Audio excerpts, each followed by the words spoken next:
Dehqon uchun bahorning har bir kuni g'animat. Ushbu muhim pallada ekinlarni mineral o'g'itlar bilan oziqlantirish muhim agrotexnik tadbirlardan biridir. Ushbu tadbirni sifatli tashkil etish maqsadida Sirdaryo tumanida O'z kimyo sanoat aksiyadorlik jamiyati xodimlari tomonidan fermerlar uchun seminar tashkil etildi. Mamlakatimizda fermer va dehqonlarning manfaatdorligi ortmoqda. Shu bilan birga qishloq xo'jaligi sohasiga ilmiy asosda yondashish orqali ularning yumushi ham kamaygan. Avvallari yoqilg'i hamda mineral o'g'itlarni yetkazib berishdagi kechikishlar sabab hosildorlik past edi. Tizimdagi islohotlar tufayli ushbu muammolarga yechim topildi.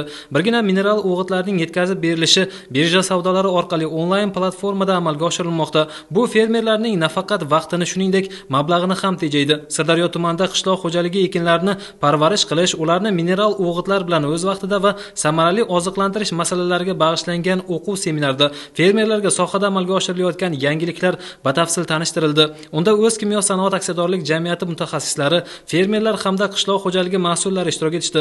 Muloqotlarda ekinlarni oziqlantirishning zamonaviy usullari, mineral o'g'itlardan oqilona foydalanish, hosildorlikni oshirish hamda agrotexnik tadbirlarni to'g'ri tashkil etish masalalari atroflicha muhokama qilindi.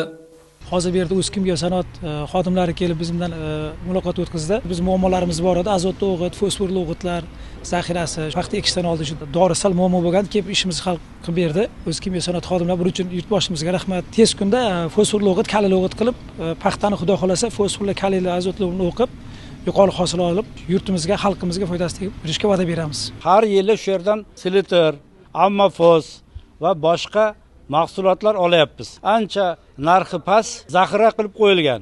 Mana shu yerda tushuntirish ishlari olib borildi.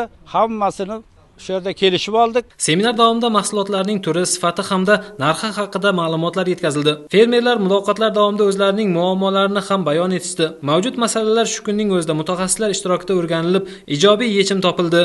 Bugungi kunda Sirdaryo viloyatida 19 ming tonnadan ziyod azotli o'g'itlarimiz bor. Viloyatda 4 ta ombor tashkil etilgan.